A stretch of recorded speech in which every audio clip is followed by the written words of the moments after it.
여러분, 오늘 여기 본문은 우리가 지난주에도 살펴봤지만 북이스라엘의 초대 왕 여로보암의 통치 초기 상황을 배경으로 합니다. 남유다가 아니라 북이스라엘입니다. 북이스라엘의 여로보암 왕, 초대 왕이죠. 그 통치 초기 상황을 배경으로 하고 있습니다. 자, 솔로몬 왕의 타락 이후로 이스라엘은 남유다와 북이스라엘, 그래서 동방의 예루살렘이라고 우리 대한민국을 그래요. 우리도 남쪽 대한민국, 북쪽의 민주주의 공화국입니까? 이래 한민족이 둘로 나뉘어져 있잖아요. 그런데 똑같아요. 이들도 이렇게 솔로몬의 타락 이후로 이렇게 이스라엘은 남유다와 북이스라엘로 분열이 되었습니다. 자, 북이스라엘의 초대 왕인 여로보암은 정치적인 불안감 때문에 돌이킬 수 없는 죄를 저지르고 맙니다. 자, 그러니까 북이스라엘이 세워지자마자 그때부터 북이스라엘은 지금 죄를 저지르고 있는 겁니다. 자, 어떤 죄냐면 북이스라엘 백성들이 남유다에 있는 예루살렘 성전에 예배하러 갔다가 남유다로 돌아갈까 염려해서 북이스라엘에 있는 베델과 단이라는 지역에 금송아지 우상을 여로보암이 만들어 놓고 이렇게 말합니다. 이스라엘아, 이는 너희를 애굽 땅에서 인도하여 올린 너희의 신들이라. 여러분, 이거 어디서 많이 들어보지 않았습니까? 어디서 듣습니까? 그렇죠, 출애굽할 때. 출애굽할 때도 모세가 산에서 내려오지 않으니까 어떻게 해요? 아론을 비롯해서 백성들이 금 송아지를 만들어 놓고는 이것이 너희들을 애굽에서 인도해낸 신이다 라고 했습니다. 이 지금 똑같은 짓을 이 여로보암 왕이 지금 하고 있는 것입니다. 지금 예루살렘은 남유다에 있거든요. 근데 북이스라엘 사람들이 예배하러 남유다에 가요. 근데 갔다가 북이스라엘로 다시 안 오고 그 남유다에 그냥 머물러 살까봐 염려가 돼가지고 북이스라엘에 있는 베델과 단에다가 금송아지를 세우고 지금 이렇게 말하고 있는 것입니다. 이것은 정말 출애굽 시대에 아론의 금송아지 사건을 재현하는 엄청난 배교 행위입니다. 여러분, 그때 하나님 얼마나 진노하셨습니까? 그죠? 그때 하나님 얼마나 진노했고 모세도 얼마나 진노했으면 하나님께서 받은 돌판을 던져버립니까? 얼마나 진노해. 그리고 그때 얼마나 많은 사람이 죽었습니까? 지금 그런데 여로보암이 그 하나님의 엄청난 진노를 샀던 그때 그것을 똑같이 지금 하고 있는 것입니다. 여기 오늘 본문은 바로 이러한 잘못된 예배의 중심지 베델에서 여로보암이 새로 만든 제단 곁에 서서 분향하고 있을 때 하나님께서는 한 사람을 보내십니다. 거기 보니까 1절에서 보니까 이름은 나오지 않는데 하나님의 사람이라고 이야기합니다. 하나님의 사람을 보냅니다. 그는 오직 남유다에서부터 멀리 베델에까지 오직 여호와의 말씀을 전하기 위해서 온 사람입니다. 이 하나님의 사람은 여로보암 왕 앞에서 제단을 향하여 말씀을 외칩니다. 2절 말씀 다시 한 번 더 읽어보겠습니다. 시작. 하나님의 사람이 제단을 향하여 여호와의 말씀으로 외쳐 이르되 제단아 제단아 여호와께서 이와 같이 말씀하시기를 다윗의 집에 요시야라 이름하는 아들을 낳으리니 그가 네 위에 분향하는 산당 제사장을 네 위에서 제물로 바칠 것이요 또 사람의 뼈를 네 위에 사르리라 하셨느리라 하고. 자, 이게 무슨 말이냐면 이것은 가짜 신앙의 상징이 된 이 제단을 하나님께서 반드시 부셔버린다. 파괴하실 것이라는 선포입니다. 그리고 그 말씀이 참되다는 징조로 그 자리에서 제단이 갈라지고 그 위에 있던 재가 쏟아져 내릴 것이다 라고 3절에서 말을 합니다. 이 광경을 지켜보던 여로보암 왕은 회개하고 하나님 앞에 무릎을 꿇어야 마땅하지 않습니까? 그래도 이스라엘 사람입니다. 그렇다면 이스라엘은 하나님이 택한 백성인들입니다. 그렇다면 이쯤 되면 하나님 앞에 무릎을 꿇어야죠. 옛날 아론이 저질렀던 그것도 자기들은 다 알고 있을 거예요. 전에 들어서. 그러면 그 자리에서 무릎을 꿇고 회개에 마땅한데, 그런데 그는 어떻게 합니까? 분노로 가득 찼습니다. 자신의 잘못을 지적하고 재단이 무너질 거고 불탈 것이다 라고 이야기하니까 막 분노를 냅니다. 오늘날도 여러분들, 우리 성도들 중에도 이런 분들이 있죠. 자기 죄를 지적하면, 자기 신앙이 잘못됐다고 지적하면 분노를 내는 사람들이 있습니다. 예. 참 그런 분들이 목회자로서 제일 안타깝습니다. 예. 목회자는 그런 분들이 바른 신앙생활을 하도록, 바르게 돌아오도록 권면하고 질책하는데, 그런데 그거를 오히려 막 오늘 이 여로보암 왕처럼 분노를 냅니다. 어쨌든 이 여로보암 왕은 지금 분노로 가득 찼습니다. 그래서 4절에서 여로보암 왕이 하나님의 사람이 베델에 있는 제단을 향하여 외쳐 말함을 들을 때에 제단에서 손을 펴며 그를 뭐라고 합니까? 잡으라, 그를 잡으라 하더라. 그를 향하여 편 손이 말라 다시 거두지 못하며, 왕이 하나님의 사람을 향해서 손을 뻗어서 잡으라고 명령합니다. 이건 뭡니까? 잡아서 뭐 상 주겠다는 겁니까? 아니지요. 예. 잡아서 네 죽여버리겠다 이겁니다. 그런데 오늘 이 잡으라라고 명령하는 그 손을 뻗어서 잡으라, 저놈을 잡으라 라고 손을 뻗어서 명령하는 순간, 그런데 놀라운 일이 벌어집니다. 어떻게 됩니까? 이 뻗은 손이 마비가 되고 맙니다. 걷어지지를 않습니다. 이게 이래 있습니다. 그냥 이래도 안 되고 이래도 안 되고 그냥 이래 있습니다. 자, 그리고 5절을 보면 이 하나님의 사람이 선포한 징조대로 제단은 갈라지고 재가 쏟아집니다. 자, 지금 여로보암 왕은 저놈을 잡아라 했는데 여기 마비가 와가지고 꼼짝을 안 해요. 그러고 있는데 지금 하나님의 사람의 예언처럼 제단은 무너지고 재가 흩어집니다. 그러니까 여로보암이 얼마나 놀라겠습니까? 예? 얼마나 놀라겠습니까? 자, 그러자 이 두 가지 표적, 예, 이 두 가지 표적, 즉 왕의 마른 손과 갈라진 제단은 이 여로보암의 우상 숭배가 얼마나 하나님을 진노하게 했는지를 극명하게 보여주는 살아있는 증거였습니다. 그제야 여로보암은 두려움에 사로잡혀서 하나님의 사람에게 간청합니다. 6절에서 보니까 이렇게 말합니다. 왕이 하나님의 사람에게 말하여 이르되 청하건대 너는 나를 위하여 네 하나님 여호와께 은혜를 구하여 내 손이 다시 성하게 기도하라. 자, 그리고 하나님의 사람이 기도합니다. 그때서야 이제서야 깨닫습니다. 아이고 내가 잘못했구나. 그리고는 이러고는 하나님의 사람한테 좀 기도해도, 내 좀 이 손 내려가게 좀 기도해도 부탁을 합니다. 그리고 그러자 하나님의 사람이 기도를 합니다. 그러자 어떻게 됩니까? 왕의 손이 다시 성하여 전과 같이 됩니다. 6절을 보면 하나님은 긍휼이 풍성하신 분이시기에 이 악한 왕에게까지도 회개할 기회를 주신 것입니다. 여기까지 보면 하나님의 사람은 사명을 완수한 듯 보입니다. 이제 사명이 다 끝난 것처럼 보입니다. 그런데 이 사건의 백미는 바로 그 다음 장면입니다.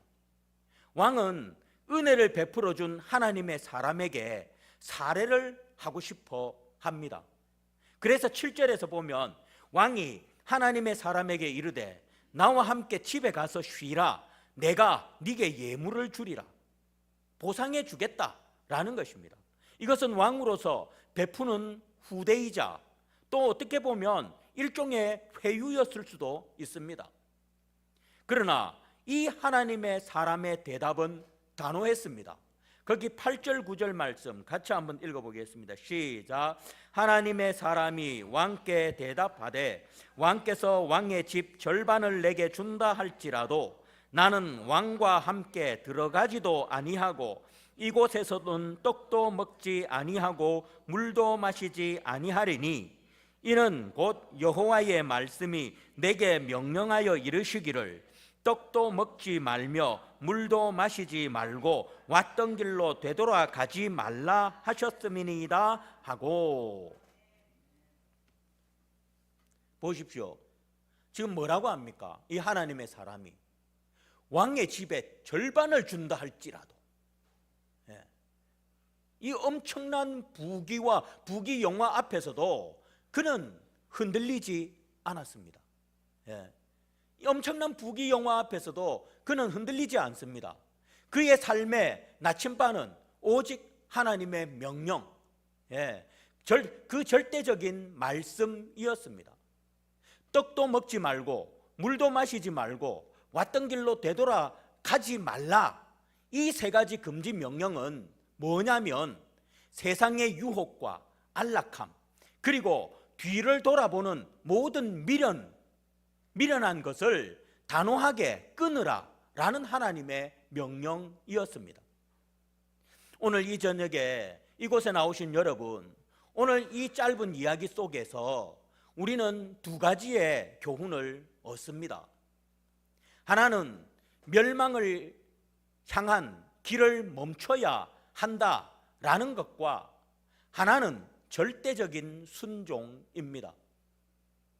여러분, 우리 삶 속에도 여로보암의 베델과 같은 우상이 있지는 않습니까?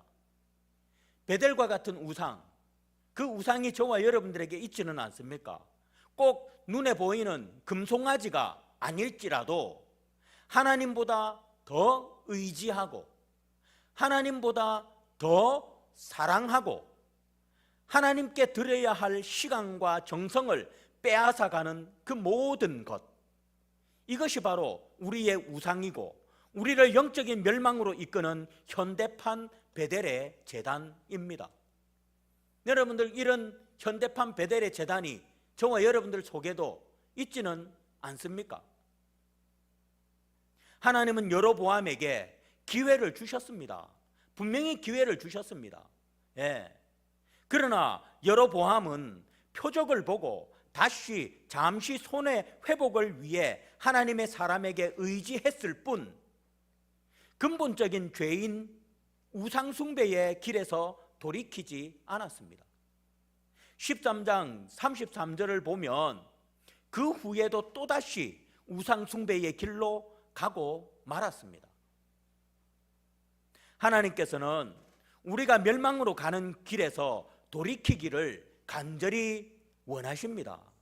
여러분들 가운데 현대판 베델을 가지고 있는 분들이 있다면 그런 분들에게 하나님은 여러분들이 그 길에서 돌이키기를 원하신다라는 것입니다. 그래서 하나님은 우리를 심판하시기 전에 오늘 여로보암처럼 먼저 경고의 말씀과 표적을 보여주십니다. 하나님은 바로 그 베델을 부숴버린 베델을 바로 그 여로보암을 바로 심판하시는 것이 아니라 여로보암이 돌이킬 수 있도록 하나님께서 경고의 말씀을 주시고 또 표적을 보여주셨습니다. 그런 것처럼 오늘날 우리도 그 잘못된 우상숭배 속에 잘못된 신앙생활을 살아가는 자들에게 하나님은 말씀으로 먼저 경고하십니다. 그러므로 우리는 우리에게 주시는 하나님의 말씀을 듣고 세상의 유혹과 우상숭배의 길에서 돌이켜야 합니다. 오늘 이 여로보암처럼 어리석게 다시 그 길을 가는 그런 미련한 자들이 아니라 화를 내는 그런 자들이 아니라 정말 하나님의 그 경고의 말씀 앞에 우리는 겸손하게 머리를 숙이고 돌이켜야 하는 것입니다. 그리고 오직 하나님만을 섬기는 길로 나가야 합니다. 우리가 잘 아는 것처럼 결국 북이스라엘은 수많은 우상들을 섬기기 시작하고 초대 왕부터 이렇게 되고 있습니다. 그래서 북이스라엘이 먼저 멸망하거든요. 우상 때문에 망합니다. 결국은 하나님의 심판을 받습니다. 그런 것처럼 우리도 마찬가지입니다. 하나님께서 베델에서 떠나라고 우리에게 경고의 말씀을 주시는데도 불구하고 계속해서 우리가 그 길로 간다면 하나님의 심판은 결국 우리에게 임해질 수밖에 없을 것입니다. 그러니 혹시 우상을 섬기는 분들이 계시다면 하나님의 경고의 말씀을 무시하지 마시고 그 말씀에 귀 기울이고 그 가운데서 돌이킬 수 있는 그런 분들이 되시기를 바랍니다. 자, 그리고 이어서 우리는 이름 없는 하나님의 사람을 통해서 참된 신앙인의 모습이 무엇인지를 발견하게 됩니다.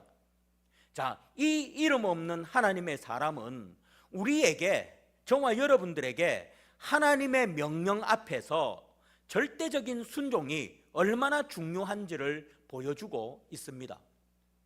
조금 전에도 살펴보았지만 하나님은 그에게 떡도 먹지 말고 물도 마시지 말고 왔던 길로 되돌아가지 말라라고 했습니다.